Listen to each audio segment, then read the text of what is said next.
Hello and welcome back everyone to Rattu academy. स्वागत है आप सभी का। तो आज हम बात करेंगे राजस्थान कंप्यूटर की जो वैकेंसी निकली है उसके बारे में। तो वो कुछ इस तरह है। 250 जो है कुल पोस्ट हैं हमारी।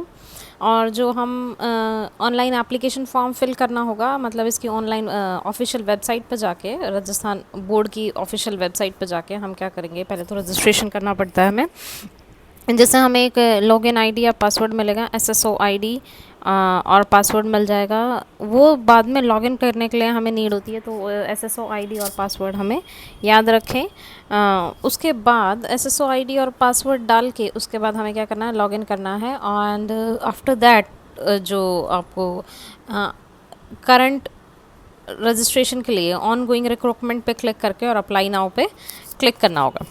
जैसे ही हम अप्लाई नाउ पे क्लिक करेंगे तो एप्लीकेशन फॉर्म जो है हमारा पूरा खुल जाता है। उसको अच्छा सा डिटेल्सिंग उसकी चेक करें, डिटेलिंग्स चेक करके उसके बाद एक प्रीव्यू का ऑप्शन भी आता है। प्रीव्यू में अभी दोबारा चेक कर लो, कहीं कुछ रॉन्ग डिटेल्स तो नहीं डाल दिया आपने। अगर रॉन्ग है तो उसके करेक्ट कर लो, otherwise click on okay button. Okay button पे जैसे ही हम क्लिक करेंगे तो उसके बाद क्या आता है, ओके बटन पे क्लिक करने के बाद हमें फ़ीस की पेमेंट के लिए नोटिस आता है।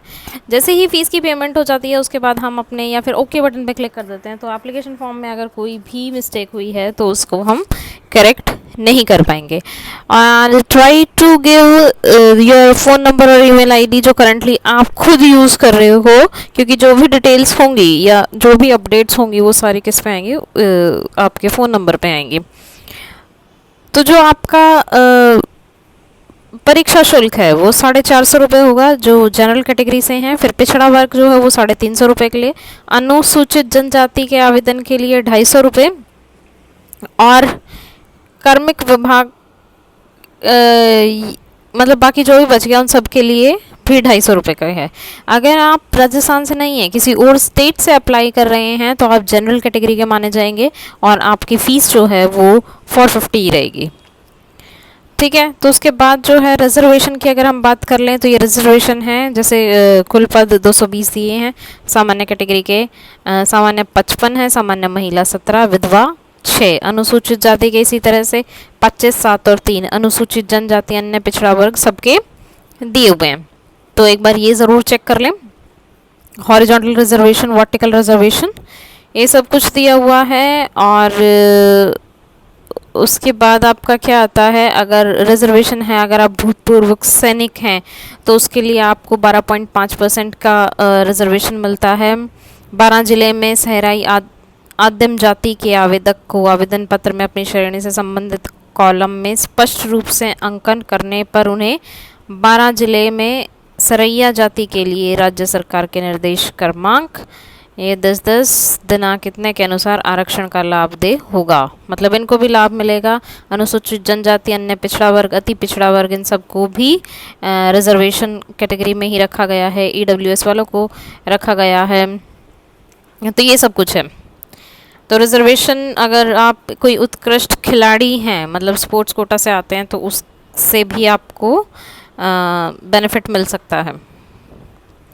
तो ये सब कुछ दिया था कि आप अंतर्राष्ट्रीय ओलंपिक समिति में हैं तो टूर्नामेंट चैम्पियनशिप का नाम ओलंपिक गेम्स है, तो इन सब में आपने पार्टिसिपेट किया हो स्पोर्ट्स कोटा वालों ने, या फिर स्कूल के गेम्स फेडरेशन ऑफ इंडिया द्वारा आयोजित खेल कूद में, स्कूल में, नेशनल गेम्स में।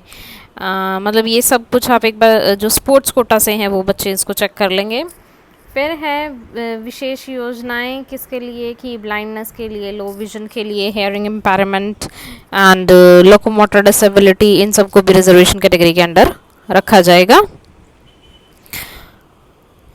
तो उसके बाद बात कर लेते हैं हम एजुकेशनल क्वालिफ़िकेशन। एजुकेशनल क्वालिफ़िकेशन में आपका, अगर आपने कंप्यूटर एप्लीकेशन किया हुआ है, उसका कोई सर्टिफिकेट है, वो बच्चे अप्लाई कर सकते हैं।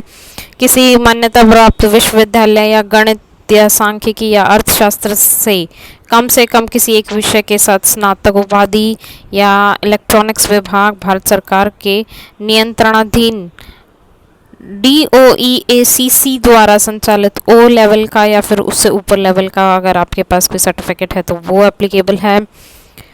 या देश में किसी और मान्यता प्राप्त माध्यमिक शिक्षा बोर्ड एवं विषय रूप में कंप्यूटर विज्ञान कंप्यूटर एप्लीकेशन के साथ सीनियर सेकेंडरी प्रमाण पत्र हो, या फिर आपके पास कंप्यूटर का कोई डिप्लोमा हो, ये सब बच्चे क्या कर सकते हैं, अप्लाई कर सकते हैं, बिकॉज ये कंप्यूटर ऑपरेटर की बेसिकली एक जॉब होती है। उसके बाद राष्ट्रीयता भारत का नागरिक हो, नेपाल का प्रजनन हो या भूटान का प्रजनन हो, या ऐसा तिब्बती शरणार्थी जो 62 से पहले भारत में स्थायी रूप से बसने के लिए आया हो। एज लिमिट की बात कर लें तो 18 से 40 इयर्स तक की आपकी एज लिमिट है। उसके बाद कुछ आपके फॉर्म फिल करते हैं तो उसके बारे में डिटेल्स दी गई हैं कि क्या क्या होना चाहिए। जैसे आप कोई फ़ोटोग्राफ डालते हैं तो वो आपका JPEG फॉर्मेट में होगा, और एप्लीकेशन फॉर्म सबमिट करने के बाद अगर कोई आपकी मिस्टेक रह जाती है तो एप्लीकेशन डेट जाने के बाद विदिन 7 डेज़ आप 300 फीस पे करके आप उसमें थोड़ी सी चेंजेस कर सकते हो। जो भी चेंजेस आपको करने हैं वो कर सकते हैं। और इसके लिए इसकी ऑफिशियल वेबसाइट rsmssb.rajasthan.gov.in पर जाएंगे तो आपको फॉर्म फिल करने के लिए मिल जाएगा। और फ़ोटो से रिलेटेड है, जो फ़ोटो आप अपलोड कर रहे हो, अगर आपने उसमें चश्मा लगाया तो चश्मे पे कोई फ्लैश नहीं होना चाहिए, JPEG फॉर्मेट में होना चाहिए, 3.5 सेंटीमीटर इंटू 4.5 सेंटीमीटर तक का साइज़ होना चाहिए, या पिक्सल जो हैं 240 बाई 320 पिक्सल्स होने चाहिए, या ज़्यादा से ज़्यादा 480 इंटू 640 मेगापिक्सल्स होने चाहिए। और जो आप साइन अपलोड करेंगे वो वाइट A4 साइज शीट पे करके और उसके बाद उसको स्कैन किया जाएगा, कम से कम 2 सेंटीमीटर की चौड़ाई तक होना चाहिए। और गहरे नीले रंग के पेन से ही आपका क्या होगा, सिग्नेचर होंगे। फिर सिग्नेचर से रिलेटेड भी कि JPEG फॉर्मेट में आके वो 280 बाई 80 पिक्सल्स का मिनिमम एंड 560 इंटू 160 पिक्सल का मैक्सिमम साइज़ हो सकता है उसका। फाइल का साइज़ जो है 20 KB से 50 KB तक हो सकता है। तो ये सब दिया गया है। उसके बाद है ऑनलाइन आवेदन की प्रक्रिया है, वो ऑलरेडी मैंने बता दिया कि अगर कोई प्रॉब्लम रह जाती है तो आपका 7 डेज़ के अंदर अंदर आप जाके उसको ठीक करा सकते हो। तो यही दिया हुआ है सब कुछ। और परीक्षा की स्कीम व पाठ्यक्रम, पार्ट फर्स्ट जो है एग्ज़ाम का वो आएगा जनरल नॉलेज, जिसमें 30 क्वेश्चंस होंगे 30 मार्क्स के, and statistics economics and mathematics वो आएगा आपका 70 क्वेश्चंस आएंगे 70 मार्क्स के। पूरा 2 घंटे का आपका एग्ज़ाम होगा। सिलेबस के अकॉर्डिंग जो 100 क्वेश्चंस हैं वो सारे के सारे MCQ टाइप के आएंगे। कोई नेगेटिव मार्किंग होगी इसकी, मतलब 1/3 मार्क जो है वो डिडक्ट होगा हर एक रॉन्ग आंसर के लिए। Minimum qualifying marks shall be 40% of the total marks of the examination, and standard of the paper will be that of bachelor degree level का जो है आपका रहेगा। तो ये सब था आज की वीडियो में। अगर कुछ डिटेल्स फिर भी रह गई हों तो इसकी ऑफिशियल वेबसाइट पे विज़िट करें, और इसका जो ये ऑफिशियल नोटिफिकेशन है वो वहाँ अवेलेबल है, वहाँ से डाउनलोड करके आप रीड आउट कर सकते हैं। अगर वीडियो अच्छी लगी हो तो प्लीज़ लाइक शेयर सब्सक्राइब ज़रूर करना। Thank you everyone.